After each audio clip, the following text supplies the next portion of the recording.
आराम से।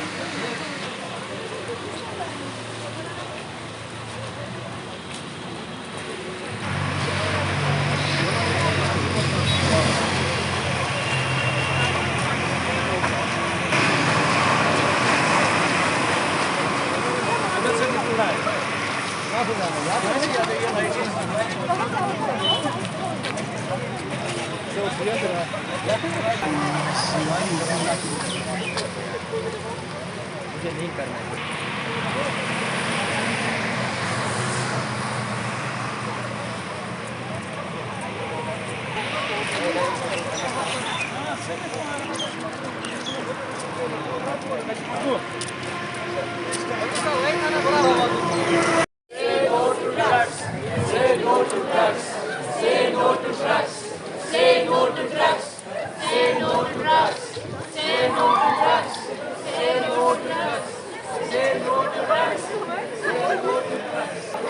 Done. ऐसे पसंद। ऐसे कटवेज ले लो बस, कोई एक वे आउट है।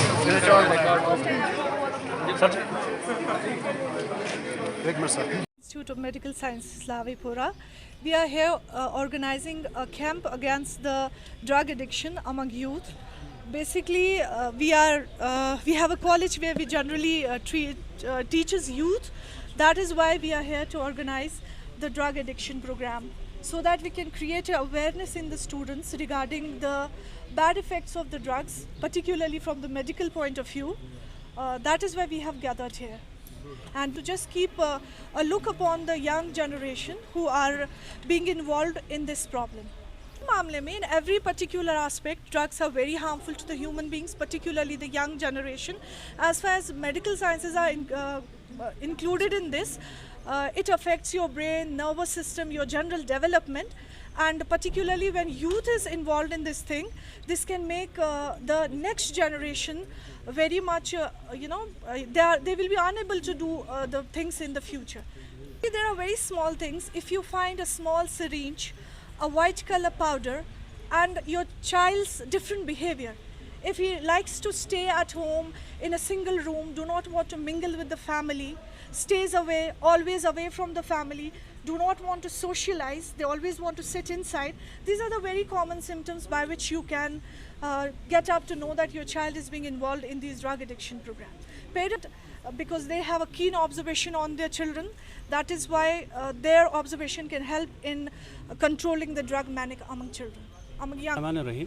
तो सबसे पहले मैं बोलूँगा हमारा इधर national institute of medical sciences है, जिसमें हमारे पास कोर्सेज चलते हैं जैसे BSc radiology, BSc medical lab technology and BSc operation theatre.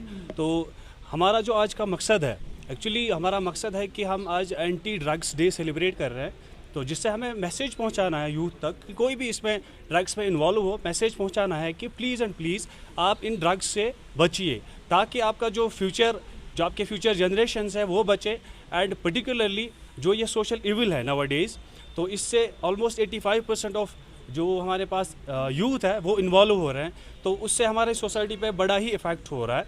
तो दैट्स वाई कि हम ये ऑर्गेनाइज़ कर रहे हैं एंटी ड्रग्स डे, ताकि हम मैसेज दें लोगों को कि ये आपके हर एक फील्ड को अफेक्ट करता है। तो नाउअडेज़ अगर हम आज की बात करें, just it is the availability of money without, अगर आपके पेरेंट्स आपको पैसा दे रहे हैं विदाउट आस्किंग क्वेश्चंस कि आप किन पे यूज़ कर रहे हैं, आपको फ्री डील दे रहे हैं, तो आपके पास वो अकाउंटेबिलिटी नहीं है, आपसे पूछा नहीं जाता है। It's a particular role of parents कि वो आपसे घर में अपने बच्चों को पूछते नहीं कि अकाउंटेबल नहीं है। तो इसीलिए पर्टिकुलरली ये इन पेरेंट्स के ऊपर सारा जाता है कि वो अपने बच्चों को उनका जो फ्रेंड सर्कल है उसमें अगर वो चेक करें, उनके स्कूलिंग में चेक करें कि ये किन के साथ चल रहे हैं, तो जो भी उनका एनवायरनमेंट फैक्टर्स है उन सब में वो इन्वॉल्व हैं, उन सब में उनको देखना है कि हमारा बच्चा जो है किस वे की तरफ जा रहा है, ये अच्छे लोगों की तरफ जा रहा है कि बुरे लोगों की तरफ जा रहा है। तो हाँ जी, बात आपसे ज़रूर कहेंगे कि अक्सर बेशतर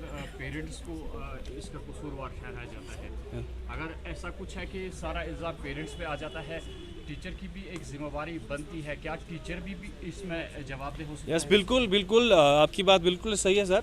एक्चुअली जब पेरेंट्स वो तो आपको घर में ख्याल रखेंगे, पर मैक्सिमम टाइम आपका बच्चा, हमारा बच्चा स्कूल में देता है, तो टीचर हैज़ द रिस्पॉन्सिबिलिटी, और बहुत ज़्यादा रिस्पॉन्सिबिलिटी है टीचर की कि वो इस यूथ को, इन बच्चों को towards development in anti drug, इसके जो अब्यूज़ हैं उनके बारे में अवेयर करें, काउंसलिंग करें पर्टिकुलरली कि इनके नताइज क्या हो सकते हैं, इनके इस डिस्ट्रक्शन क्या हो सकती है, डैमेज क्या हो सकता है फ्यूचर जनरेशन्स के लिए। टीचर की बड़ा इंपॉर्टेंट रोल है इसमें।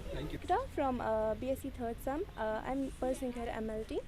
So I'll be briefing you guys about the current situation. We're facing a terrific issue about this drug abuse. We have currently 67,000 cases of drug consumers in Kashmir, out of which surprisingly the number of women is 31%. That's immensely insane amount, right? And the most effective thing is about women is that we are not that much financially available. We have not financial availability about that, and this pushes us to the things that we should not go.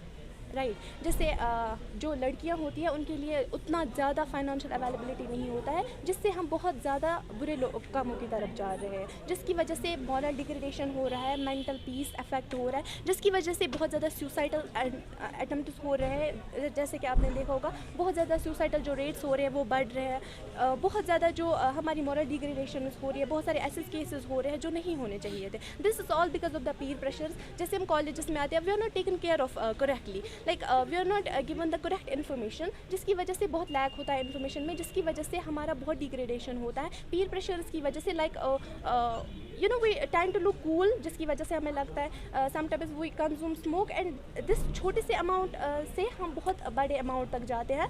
We consume like 95% जो drug consumers है they consume heroin. So this is the main cause. Up towards this, I would like to say that this is the awareness, social awareness.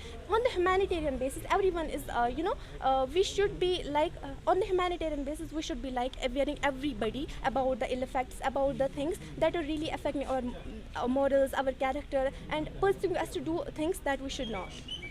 कर रहे हैं ताकि हम लोगों को ये बता सकें कि जो आप ड्रग एडिक्शन जो है लोगों के अंदर जो है वो हम कैसे ख़त्म कर सकेंगे। ओके, तो अब ये चीज़ें जो हैं हम ये बोल सकते हैं कि जो लोगों का जो जब वो एक नॉर्मल इंसान होते हैं, मगर उसके बाद जब वो क्या करते हैं कि ड्रग लेना शुरू कर देते हैं, ओके, उसके बाद उनका जो ब्रेन है वो इफ़ेक्ट हो जाता है। तो नॉर्मली अगर हम ये बोल सकते हैं कि अगर मुझे कोई आपको अच्छी खबर देनी है तो नेचुरली मैं आपको एक अच्छी खबर देता हूँ, ठीक है, तो आपका ब्रेन वो ले लेता है।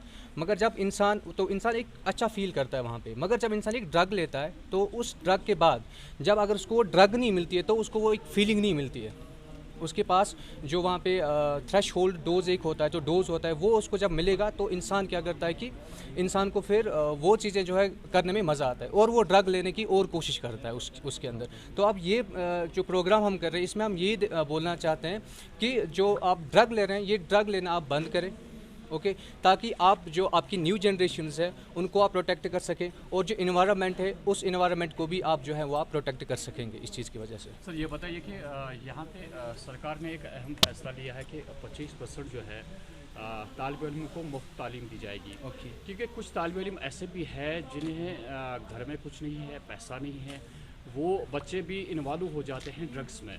तो ये एक बहुत बड़ा कदम है जो यहाँ की सरकार ने उठाया, जहाँ पे आप ये ड्रग्स के बारे में इन बच्चों को अवेयर करते हैं या इसके क्या नुकसान है वहाँ पे अवेयर कर रहे हैं। क्या प्रैक्टिकली आपने 25% का जो फ़ायदा बच्चों को देना है जिससे ड्रग्स से भी बच सकते हैं बच्चे जिनके पास सोर्सेज नहीं है, क्या आपके कॉलेज में प्रैक्टिकली वो चीज़ है कि नहीं है? जी बिल्कुल, हम यहाँ पे स्कॉलरशिप जो है वो दे रहे हैं और एक ट्रस्ट के तहत जो है हमारा कॉलेज चल रहा है। यहाँ पे ऐसे बच्चों की भी एडमिशन्स हो रहे हैं, तो ऐसे एडमिशन्स हमारे कॉलेज में ऐसे भी हो रहे हैं जिसमें जो बच्चों को तो फ्री में भी पढ़ाया जाता है और आधों को स्कॉलरशिप्स भी जो है वहाँ पे दी जाती है, ताकि इनमें से क्या होगा कि बच्चे जो है ड्रग अब्यूज़ से बचें। जब वो किसी काम में लग जाते हैं तो वो ड्रग करने से जो है वो वहाँ पर बच जाते हैं।